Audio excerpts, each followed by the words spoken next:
Hello बच्चों, welcome back to my channel. कैसे हैं आप सब लोग। बिहार में जो जूनियर अकाउंट क्लर्क की वैकेंसी आई है उसमें आप लोग की क्लासेस चल रही थी, तो उसमें बहुत से इंपॉर्टेंट टॉपिक्स को हमने कवर कर लिया है। आज की वीडियो में एक काफ़ी इंपॉर्टेंट टॉपिक जो आप लोग का रह जाता है, बजट। बजट क्या होता है और बजटरी कंट्रोल क्या होता है, उससे रिलेटेड भी क्वेश्चंस आपके एग्जाम में पूछे जा सकते हैं।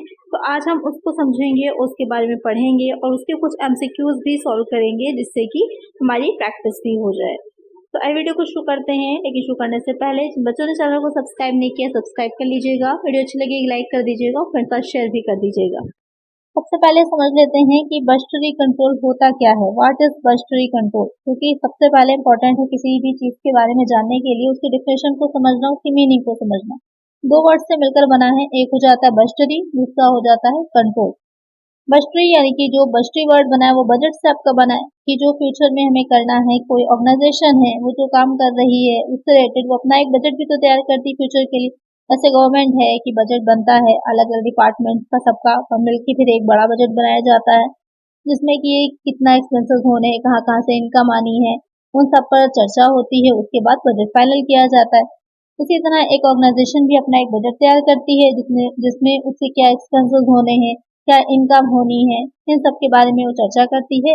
उसके बाद उसी से रिलेटेड आगे जो उसने बजट पहले का प्रीवियस बनाया होगा या आगे अब जो करंट बजट बना है उसको पूरा करना या बीच के डिफरेंस को आइडेंटिफाई करना कि कितना वेरिएंस आया है, कितने एक्सपेंसेस हो रहे हैं, कहाँ कहाँ कंट्रोल किया जा सकता है, इन सारी चीजों को देखा जाता है, वो आपका बजट हो जाता है। यानी कि भविष्य में जो कुछ करना है उसको हम संख्याओं के रूप में, आंकड़ों के रूप में जो व्यक्त करते हैं वो आपका बजट कहलाता है। अब आ जाता है पॉइंट कि कंट्रोल क्या होता है। तो नियंत्रण करना, नियंत्रण जो रहेगा कि किस तरह से जो कॉस्ट है बहुत बढ़ रही है उसको कंट्रोल किया जाए, कहाँ कहाँ पर हम देख रहे हैं कि वेस्टेज हो रहा है, कौन कौन से आइटम्स ऐसे हैं जहाँ पर ज्यादा हम एक्सपेंसेस कर रहे हैं उसको हम कंट्रोल कर सकते हैं। तो वो सारी चीजें आपकी कंट्रोल में आ जाती है। जब वही कंट्रोल हम बजट के अकॉर्डिंग लागू करते हैं तो आपका क्या हो जाता है, बजटरी कंट्रोल हो जाता है। आइए अब देखते हैं। Budgetary control is a system of controlling cost which includes preparation of budgets, coordinating the departments, and establishing responsibility, comparing performance with budgeted, and acting upon result to achieve the maximum profitability। तो यहाँ पर बता रहा है कि बजटीय नियंत्रण जो होता है वो कॉस्ट को कंट्रोल करने की, नियंत्रित करने की एक सिस्टम है, ये एक प्रणाली है जिसमें हम बजट को पहले तैयार करते हैं। फिर जितने भी हमारे डिपार्टमेंट्स होते हैं, क्योंकि एक ऑर्गेनाइजेशन जो बड़ी होगी उसमें अलग अलग डिपार्टमेंट्स होते हैं, परचेज का अलग होगा, सेल्स का अलग होता है, स्टोर का अलग होता है, अकाउंट्स का अलग होता है, जो जहाँ पर हम पैकेजिंग का काम कर रहे हैं, एडवर्टाइजमेंट का काम कर रहे हैं, ऑफिस से रिलेटेड है, सारे डिपार्टमेंट अलग अलग होते हैं। तो यहाँ पर सारे डिपार्टमेंट्स का एक कंप्लीट समन्वय बजट तैयार किया जाता है और उसके साथ ही क्या उनकी रिस्पॉन्सिबिलिटी है उसकी भी डिसाइड किया जाएगा, और उससे हम अधिकतम ज्यादा से ज्यादा प्रॉफिट गेन करने का कोशिश करते हैं कि ज्यादा से ज्यादा हम इस तरह का बजट तैयार करें कि हमारा कॉस्ट कम आए और प्रॉफिट हमें ज्यादा हो, यानी कि एक्सपेंसेस कम हो और हमारी इनकम का सोर्स जो हो वो ज्यादा रहे। जब बात आती है एक बड़े लेवल पर, तो जैसे कि गवर्नमेंट ही है, गवर्नमेंट में जो बजट तैयार किया जाता है वहां पर एक्सपेंसेस पहले देखे जाते हैं कि हमारे एक्सपेंसेस क्या हैं, कितना गवर्नमेंट कहाँ कहाँ एक्सपेंस कर रही है, उसी के अकॉर्डिंग इनकम की बात की जाती है। लेकिन जब बात की जाती है एक बिजनेस में या फिर हम कहें कि पर्सनल बजट जो बनता है, एक आपका व्यक्तिगत हो जाता है, एक जो होता है व्यवसायिक होता है। तो जो पर्सनल बजट आप लोग तैयार करते हैं, तो जितनी इनकम है आपकी, सपोज कर लीजिए आप 20,000 पर मंथ इनकम है आपकी, तो 20,000 के ऊपर तो आप एक्सपेंसेस नहीं कर पाएंगे ना। तो हम लोग अपने इनकम के अकॉर्डिंग ही क्या करते हैं, अपने एक्सपेंसेस को भी निर्धारित करते हैं, डिसाइड करते हैं। क्योंकि जब बड़े स्तर पर गवर्नमेंट की बात की जाती है तो वहां पर क्या रहता है कि वो अपने एक्सपेंसेस देखती है कि कितने एक्सपेंसेस हमें करने हैं, क्योंकि वो तो कटौती नहीं कर सकती, जिस मत पे उनको जितना व्यय करना इम्पोर्टेंट है, जरूरी है, नेसेसरी है, तो उन्हें करना ही पड़ता है। तो उसके अकॉर्डिंग वो अपनी इनकम जो है डिसाइड करती है कि किस किस मत से कितना कितना इनकम उनको कलेक्ट करना है। तो यहाँ पर वही आ जाता है आपका कि क्या किस तरह से हम ज्यादा प्रॉफिट अर्न कर सकते हैं और साथ ही जो उसके रिजल्ट निकल के आएंगे उस पर कैसे हमें कार्य करना है। यानी कि अगर कॉस्ट ज्यादा आ रही है, विचरण हम देख रहे हैं कि पिछले की बजट जो हमने तैयार किया था पिछले वर्ष का, इस वर्ष जो हमारा बजट है, बीच में डिफरेंस देख रहे हैं कि एक्चुअल में जितने एक्सपेंसेस हुए थे वो बहुत ज्यादा हो गए थे, तो कैसे हमें उसको कंट्रोल करना है, वो सारी चीजों उसमें जो परिणाम रिजल्ट होते हैं उन पर कार्य किया जाता है। तो आपको समझ में आ गया होगा कि बजटरी कंट्रोल क्या होता है। बजट के माध्यम से जब अपने बिजनेस में हम अलग अलग जो डिपार्टमेंट्स हैं उनके जो एफिशिएंसी उसको बढ़ाने की कोशिश करते हैं या उसको कंट्रोल करने की कोशिश करते हैं, तो आपका बजटरी कंट्रोल कहलाता है। फिर आ जाता है कि क्या प्रोसेस होती है, किस तरह से किया जाएगा। तो पहली प्रोसेस में तो हम अलग अलग बजट ही तैयार करते हैं, अलग अलग तरह के किस किस टाइप के बजट होते हैं अभी आगे हम समझेंगे। प्रिपरेशन ऑफ पेरिस बजट, विभिन्न बजटों की तैयारी की जाती है। फिर continuous comparison of actual performance with budgetary performance. उसके बाद हम क्या करते हैं कि जो हमने एक अनुमान लगाया था, क्योंकि बजट जो होते हैं वो अनुमान पे आधारित होते हैं, हम एक अंदाजा लगाते हैं, एक अनुमान लगाते हैं कि इसके इतना हमारा एक्सपेंसेस हो सकता है। उसके बहुत से बेस होते हैं, जो एक अनुमान लगाते हैं हम कि इतना हमारा एक्सपेंस हो सकता है, उसी के बेसिस पे हम बजट तैयार करते हैं। और एक्चुअल जो परफॉर्मेंस होती है, एक्चुअल में जितना एक्सपेंस हमने किया होता है उसके बीच का उसका क्या होता है, कंपैरिजन होता है, तुलना की जाती है। फिर आता है revision of budgets in the light of change circumstances, बदली हुई परिस्थितियों के अनुसार बजट का पुनरीक्षण किया जाता है। तो जो सिचुएशंस में चेंजेस आए हैं उसी के अकॉर्डिंग हमारा बजट जो होता है उसको हम दोबारा रिव्यू करते हैं। तो ये आपकी प्रोसेस हो जाती है बजटरी कंट्रोल की। अब आ जाता है ये कितने टाइप के बजट होते हैं, टाइप्स ऑफ बजट। तो ये आपके बहुत टाइप्स के अलग अलग रहते हैं, अलग अलग बुक्स में देखेंगे आपको अलग अलग कहाँ से डिफाइन किया गया होगा, इसको क्लासिफाई किया गया होगा। तो सबसे पहला हो जाता है based on area of operation, कि जो परिचालन के या जो कार्य किए जा रहे हैं उसके अनुसार जो होते हैं बजट वो कितने तरह के होते हैं। तो एक हो जाते हैं फंक्शनल बजट और दूसरे हो जाते हैं मास्टर बजट। जो मास्टर बजट होता है, मास्टर बजट जो रहेगा वो सारे बजट जितने भी आपने बनाए होते हैं उन सबका एक समझिए मास्टर नाम ही क्लियर हो रहा है, तो उन सबको मिला करके कोऑर्डिनेट करके जो बजट तैयार किया जाता है, जो सारे बजट्स का एक संक्षिप्त रूप होता है, ब्रीफ डिस्क्रिप्शन देता है हमको, वो मास्टर बजट कहलाता है। और जो कार्यात्मक बजट होता है, जो फंक्शंस होते हैं, जो अलग डिपार्टमेंट्स होते हैं उनसे रिलेटेड होता है। तो कार्यात्मक बजट जो आपके होगा वो भी दो तरह का हो जाता है, एक ऑपरेटिंग होता है, दूसरा फाइनेंशियल बजट होता है। ऑपरेटिंग में जो आपके सेल्स है, प्रोडक्शन है, कॉस्ट है, ये सब आ जाएगा। और फाइनेंसिंग में कौन सा आ जाता है, जो आपके कैश बजट होता है या फिर जो कैपिटल एक्सपेंडिचर बजट बनाए जाते हैं वो बजट आ जाते हैं। उसके बाद आ जाता है बेस्ड ऑन फ्लेक्सिबिलिटी, यानी कि लोच के आधार पर जो होते हैं। तो इसमें दो तरह के आते हैं, एक होता है फिक्स्ड, दूसरा हो जाता है फ्लेक्सिबल। फिक्स में जो आपका स्टैटिक बजट भी कहलाता है, इसमें रहता है कि जो उपक्रम होता है, जो एंटरप्राइजेस होता है, जिन कंडीशंस में या जिन चीजों को ध्यान में रख करके तैयार किया गया है उसी तरह के बजट पे काम करता रहता है, उसमें कोई भी चेंजेस नहीं होते। यानी कि वो एक जो इफिशिएंसी होती है, उसकी कार्य करने की जो क्षमता होती है उसके एक ही लेवल पे काम करता है, उसमें कोई चेंजेस नहीं होते हैं, इसलिए इसे सिंगल लेवल ऑफ एक्टिविटी भी कहा जाता है। वो बजट आपका फिक्स्ड बजट होता है। और जो फ्लेक्सिबल बजट होता है, लोचदार बजट होता है, उसमें आपके नाम से ही क्लियर हो रहा है कि अलग अलग इफिशिएंसी के लेवल पर देखा जाता है कि किस पर हम काम करेंगे तो ज्यादा हमको प्रॉफिट होगा। जैसे एक मशीनरी आपने खरीदी है, वो 10,000 यूनिट बना सकती है, लेकिन हमें अब ये देखना है कि कितने हजार यूनिट बनाने पर हमारा प्रॉफिट ज्यादा होगा। तो उसके अनुसार हम अलग अलग, जैसे कि 5,000 है, 8,000 है, 10,000 है, इन तीनों ही अलग अलग लेवल पे हमने अपना एक बजट तैयार कर लिया। उसके बाद देखा उसमें कितनी कॉस्ट आ रही है, अलग अलग डिपार्टमेंट्स में टोटल कितना हमारा कॉस्ट बन रही है, उसमें प्रॉफिट ऐड करके सेल ऐड करके हमने ये पूरा क्लियर देख लिया कि कहाँ पर हमको ज्यादा प्रॉफिट हो रहा है। तो उसी लेवल पे हम क्या करते हैं, अपना जो भी काम होगा उसको करेंगे, उतने ही यूनिट हम तैयार करेंगे। तो अब क्लियर हो गया होगा आपको कि फ्लेक्सिबल बजट क्या होता है, कि विभिन्न स्तरों पर अलग अलग लेवल्स पर देखा जाता है कि काम करने की क्षमता जो होगी, तो काम करने की कैपेसिटी होती है वो क्या रहती है और उससे हमें कितना प्रॉफिट होगा। नेक्स्ट आ जाता है बेस्ड ऑन टाइम, समय के आधार पर। तो एक संस्था जो होती है आपकी, तो उसमें कुछ लॉन्ग टर्म के लिए चाहिए होते हैं, कुछ शॉर्ट टर्म के लिए बजट चाहिए होते हैं और कुछ आपके करंट बजट होते हैं। तो वहां पर जो लॉन्ग टर्म के लिए, तो लॉन्ग टर्म में तो आ ही जाएगा आपको, जैसे कि कैपिटल एक्सपेंसेस जो होते हैं या कैपिटल इन्वेस्ट जो कर रहे हैं तो उससे रिलेटेड जो हम कैपिटल बजट तैयार करते हैं वो आ जाते हैं, या फिर जो रिसर्च पर किए जाते हैं, रिसर्च एंड डेवलपमेंट पर, तो वो बजट आ जाते हैं, वो आपके जो होंगे लॉन्ग टर्म से रिलेटेड होते हैं। शॉर्ट टर्म में आ जाते हैं कि जो छोटी अवधि के लिए, कम समय के लिए बनाए जाते हैं, जो 1 वर्ष तक की होती है, 1 ईयर तक की रहेगी, उसमें आपकी आ जाते हैं जो कैश बजट होगा या फिर जो मटेरियल बजट पर तैयार किया जाता है वो सब आपका आ जाता है शॉर्ट टर्म में। और जो करेंट बजट होते हैं वो सिर्फ कुछ माह के लिए, कुछ मंथ्स के लिए ही बनाए जाते हैं, डिपेंड करता है जो भी ऑर्गेनाइजेशन है उसकी नीड पर कि किस तरह का बजट उसे चाहिए है। उसके बाद आ जाता है जीरो बेस बजट। ये इसलिए मैंने इंक्लूड किया कि इससे रिलेटेड क्वेश्चन अक्सर पूछा जाता है कि जीरो बेस बजट क्या होता है, जिसे शून्य आधार बजटिंग भी कहा जाता है। ऐसे तो नाम से ही आपका क्लियर हो रहा है कि जो जीरो बेस बजट होते हैं, यानी कि उसका कोई पहले से बेस नहीं है, एक न्यू बेस लेकर के एक नई सोच के साथ उस बजट को तैयार किया जाता है, इसीलिए इसे जीरो बेस बजटिंग कहा जाता है। इसमें जैसे कि नॉर्मली जो हम लोग बजट तैयार करते हैं तो उसमें हम लोग ये देखते हैं कि पहले से जो बजट हमने बना रखा था वो किस तरह का बना था, उसमें कितने कितने एक्सपेंसेस हुए थे, या तो उसी के अकॉर्डिंग हम एक अनुमान लगाते हैं कि हम अगर जैसे 5,000 यूनिट्स बना रहे थे, अगर हम 6,000 बना रहे हैं तो पर यूनिट निकाल के हम आसानी से 6,000 के लिए अंदाजा लगा सकते हैं कि हमें कितना कॉस्ट आनी है।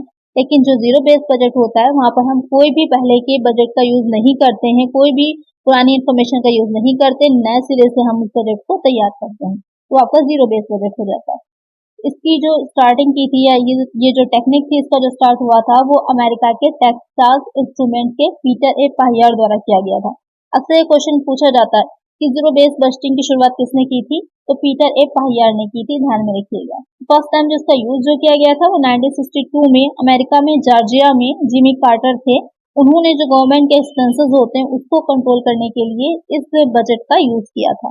तो अब समझ रहे होंगे आप कि जीरो बेस बजट क्या होता है। पहले से कुछ भी हम डिसाइड नहीं होगा, या पहले का जो भी हमने थे हमारे पास इंफॉर्मेशन या जो भी डेटा था उसका यूज नहीं करके एक नए सिरे से बजट को तैयार किया जाता है, वो जीरो बेस बजट हो जाता है।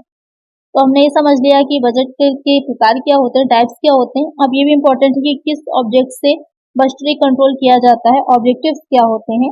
तो पहला हो जाता है नीति निर्धारण, पॉलिसी फॉर्मेशन, कि आगे फ्यूचर में हमें क्या पॉलिसी रखनी, किस तरह की हम डिसाइड करेंगे, या वो एक्चुअल में एक तो ये होता है ना कि हमने बना ली, दूसरी बात ये भी होता है इम्पोर्टेंट कि क्या हम एग्जीक्यूट कर सकते हैं ना, तो एग्जीक्यूशन हो भी सकता है उस पॉलिसी का कि नहीं हो सकता है, इन सबको देखने के लिए। दूसरा हो जाता है लक्ष्यों का निर्धारण, डिटर्मिनेशन ऑफ टारगेट्स, कि जो ये फ्यूचर में हमें काम करना, जो हमने गोल्स बनाने हैं, तो वो गोल हमारे एक्चुअल में पॉसिबल हो पाएंगे, हम उनको अचीव कर पाएंगे या नहीं कर पाएंगे, तो उसके लिए भी बजट इंपॉर्टेंट होता है। कार्यकुशलता, एफिशिएंसी, कि अभी करंट में हम किस लेवल पे काम कर रहे हैं, जितनी हमारी एक्चुअल में एफिशिएंसी, क्या उस लेवल पे हम काम कर पा रहे हैं या नहीं कर पा रहे।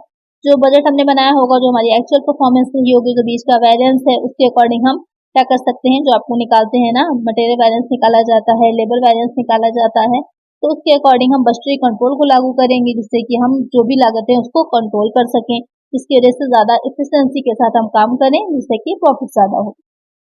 फिर आ जाता है व्ययों का वर्गीकरण, क्लासिफिकेशन ऑफ एक्सपेंसेस। जो बजटरी कंट्रोल होता है उससे हम अलग अलग डिसाइड कर पाते हैं कि किस मद में, किस आइटम में हमारा कितना एक्सपेंसेस हो रहा है, क्योंकि बजटरी कंट्रोल की जो सिस्टम है उसमें हमें बजट भी तैयार करना आता है। अभी आपने पढ़ा था ना पूरी प्रोसेस, तो बजट हम पहले बनाते हैं तो हमें ये पता चल जाता है बजट बनाने में कि अलग अलग टाइप्स के जो बजट होते हैं, तो कितना हमारा किस डिपार्टमेंट में किस आइटम पर एक्सपेंस हो रहा है, जिससे कि हम ये भी डिफाइन कर पाते हैं कि कितना हमारा कैपिटल एक्सपेंडिचर हो रहा है, क्या रेवेन्यू एक्सपेंडिचर हो रहा है।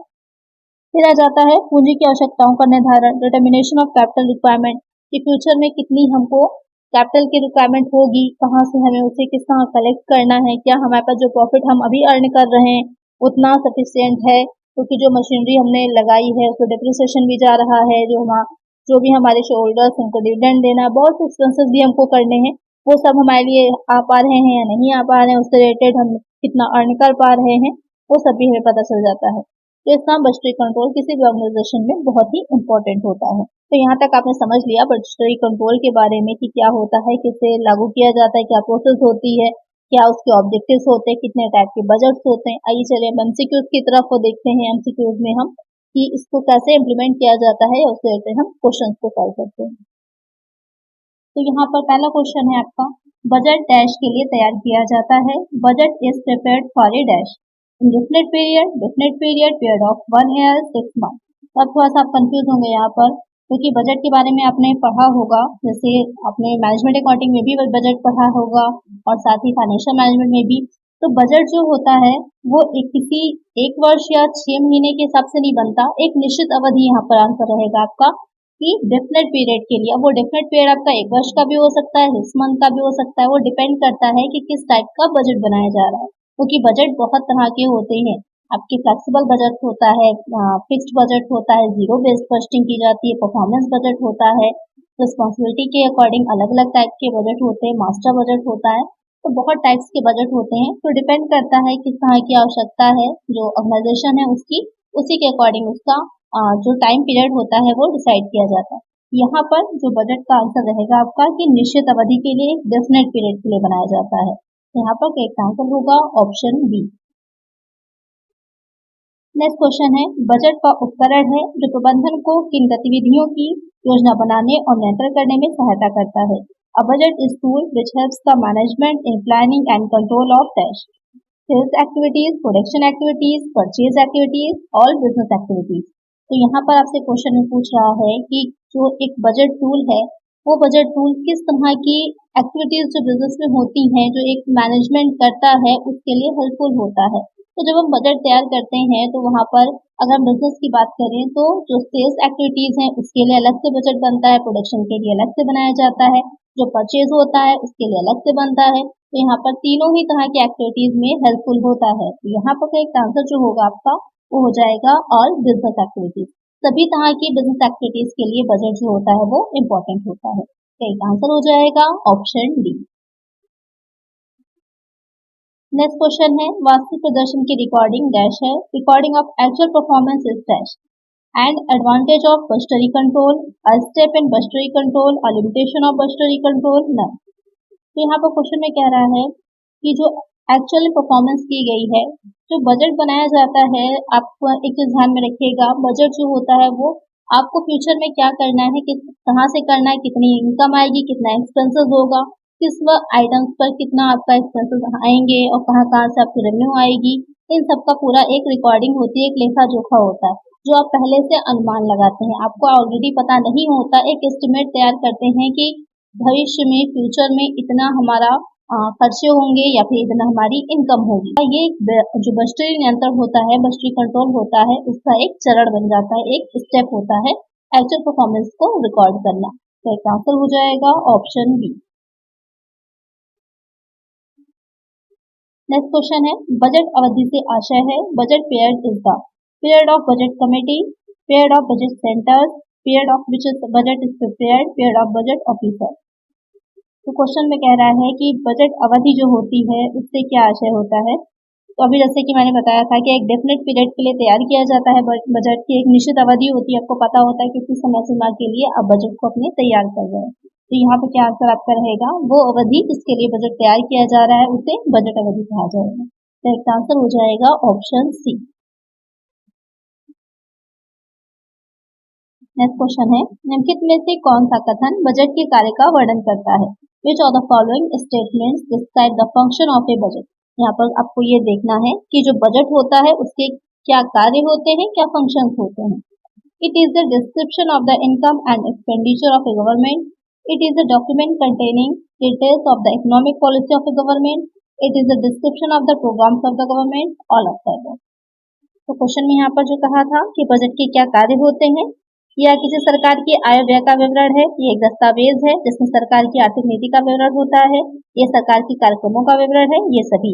तो जो बजट बनाया जाता है सिर्फ बिजनेस में तो नहीं बनाया जाता, ये आपको गवर्नमेंट के भी बजट आते हैं, वार्षिक बजट होता है, वित्तीय बजट होता है, अलग अलग जो डिपार्टमेंट होते हैं गवर्नमेंट के उनके भी अपने अपने बजट तैयार किए जाते हैं। तो यहाँ पर बजट के कार्य जो होते हैं, आय व्यय का विवरण है, करेक्ट है कि कितनी इनकम है और कितने एक्सपेंसेस है। अगर इंडिया की बात करें हम तो इंडिया में तो जैसे बजट आपके तीन तरह के होते हैं, एक आपका बैलेंस हो जाता है, संतुलित बजट, एक हो जाता है सरप्लस बजट और तीसरा हो जाता है आपका घाटे का बजट या फिर डिफिसिट बजट हो जाता है। संतुलित बजट में इनकम आपकी जितनी होगी उतने एक्सपेंसेस होंगे, बराबर रहेगा दोनों साइड। और जो आपका अधिक का सरप्लस बजट होता है उसमें क्या रहेगा कि इनकम ज्यादा होती है और जो आपके एक्सपेंसेस होते हैं वो कम रहते हैं। और जो आपका घाटे का हो जाता है या फिर डिफिसिट बजट होता है वहां पर क्या रहेगा कि आपके एक्सपेंसेस ज्यादा होते हैं और इनकम कम होती है। तो इंडिया में भी यही चीज रहती है मेन कि हमारे यहाँ की जो वित्तीय व्यवस्था है वो क्या है, घाटे की है, और यहाँ का जो बजट बनता है उसमें भी क्या रहता है आपका संतुलित नहीं होता, असंतुलित रहता है और ज्यादातर हमारे एक्सपेंसेस ज्यादा होते हैं और हमारी इनकम कम आती है। इसीलिए घाटे की वित्तीय व्यवस्था रहती है, घाटे का बजट बनाया जाता है। तो यहाँ पर क्या रहेगा, आय व्यय का विवरण रहता है, करेक्ट है। ये एक दस्तावेज है जिसमें सरकार की आर्थिक नीति का विवरण होता है, बिल्कुल करेक्ट है कि जब बजट पेश किया जाता है तो वहां पर संसद में जब उसको सुनवाई होती है, विचार विमर्श होता है, तो वहां पर ये रहता है कि गवर्नमेंट अपना पूरा स्टेटमेंट है, आर्थिक नीति जो होती है उसका बताती है कि किस मद पर कितना जो बजट बनाया गया है, उस पर विवाद होता है कितना देना चाहिए या नहीं देना चाहिए, उसके बाद वो पारित किया जाता है। तो यहाँ पर क्या रहता है, एक स्टेटमेंट रहता है उसकी आर्थिक नीति का। यह सरकार के कार्यक्रमों का विवरण है। करेक्ट है कि जो पॉलिसीज गवर्नमेंट ला रही है तो किस मद पर कितना उसने व्यय करने के लिए रखा है, इसका पूरा हमको डिटेल मिलती है। तो करेक्ट आंसर यहाँ पे क्या हो जाएगा, option D, all of the above. Next question है, बजटिंग के किस घटक में उस आय का अनुमान लगाना शामिल है जो एक संगठन एक निश्चित अवधि के भीतर उत्पन्न करने की आशा करता है। Which component of budgeting involves estimating the income an organization expects to generate within a given period? Revenue budgeting, expenditure budgeting, performance budgeting, capital budgeting।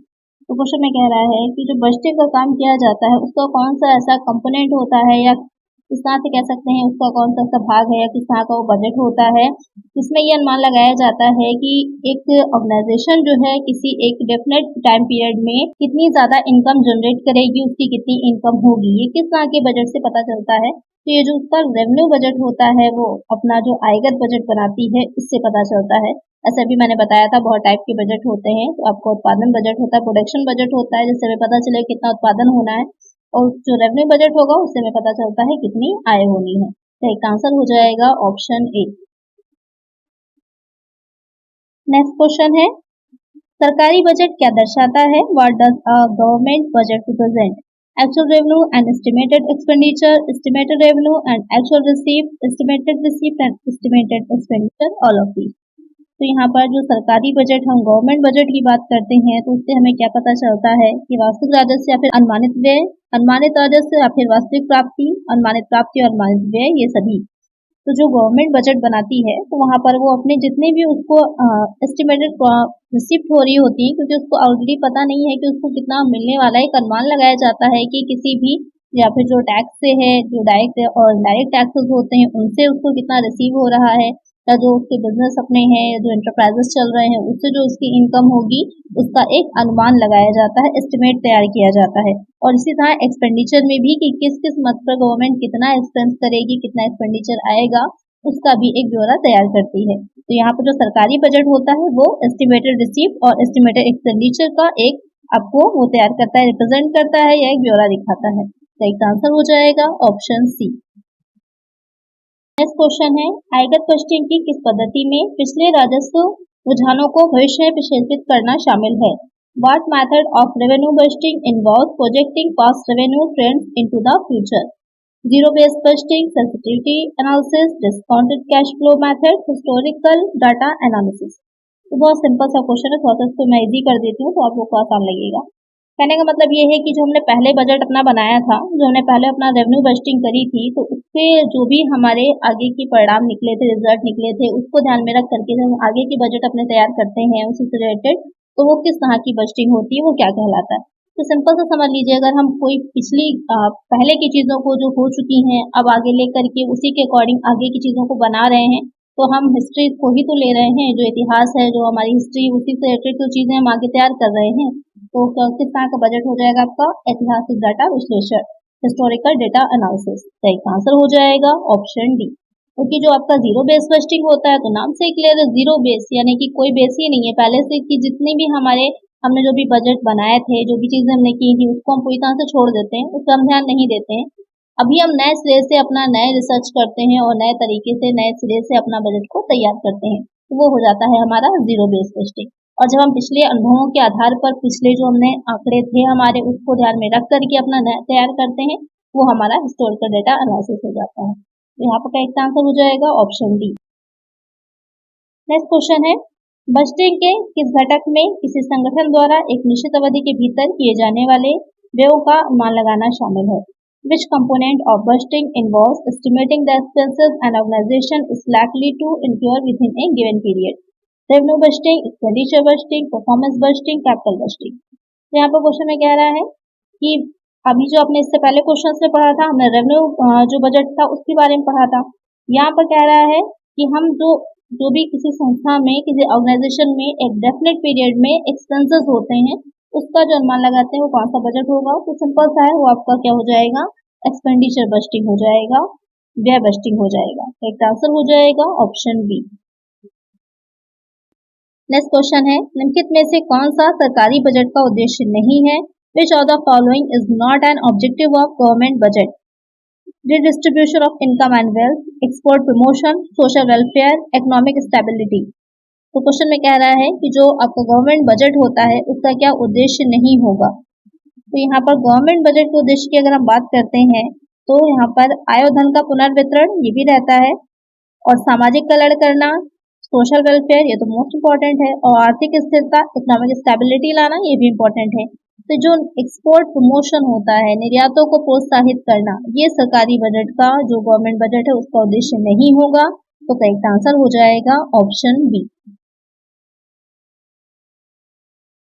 Next question है, व्यय बजट बनाने की किस पद्धति में शुरुआत में शुरू करना और प्रत्येक अवधि के लिए प्रत्येक खर्च को उचित ठहराना शामिल है।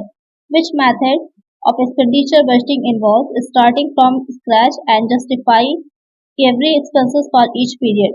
Zero based budgeting, sensitivity analysis, discounted cash flow method, historical data analysis। यहाँ पर क्वेश्चन में जो आपके कह रहा था कि इस प्रकार का हम जो बजट बना रहे हैं जिसमें हम किसी भी चीज़ की बिल्कुल जीरो से स्टार्ट करें, तभी मैंने आपको समझाया ही था इसके बारे में कि जब हम किसी भी चीज़ में जीरो से स्टार्ट करते हैं, पिछले जो भी हमारे डेटा रहता है, जो भी यहाँ पास आके होते हैं उसको ध्यान में नहीं रखते, वो हो जाता है हमारा जीरो बेस्ड बजटिंग। तो एक आंसर हो जाएगा ऑप्शन ए।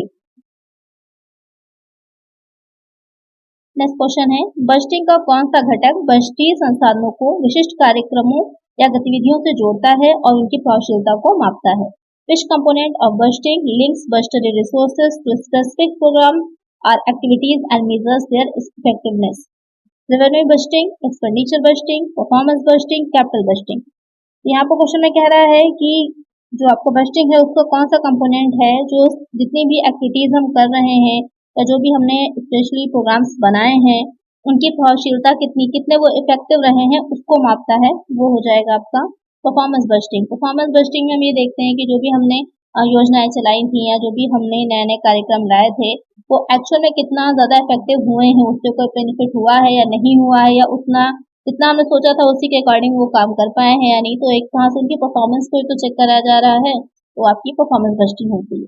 तो एक आंसर होगा ऑप्शन सी। नेक्स्ट क्वेश्चन है, निष्पादन बजटिंग का उद्देश्य क्या है। What is the purpose of performance budgeting. To estimate income, to measure programme effectiveness, to ensure resource allocation, to evaluate investment projects. तो क्वेश्चन में कह रहा है कि जो परफॉर्मेंस बजटिंग होती है उसका उद्देश्य क्या रहता है। तो उसका उद्देश्य क्या हो जाएगा, बहुत सिंपल सा क्वेश्चन है कि जो भी कार्यक्रम है उसकी प्रभावशीलता को मापना। तो एक आंसर हो जाएगा option B.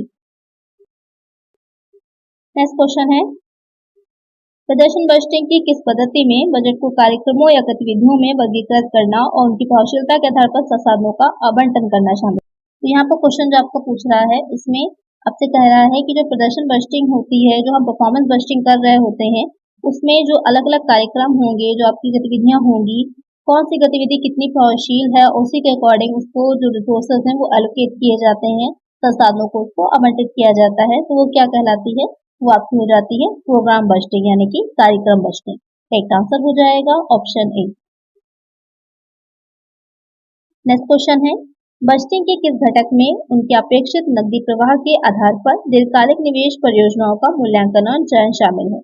Which component of budgeting involves evaluating and selecting long-term investment projects based on their expected cash flows.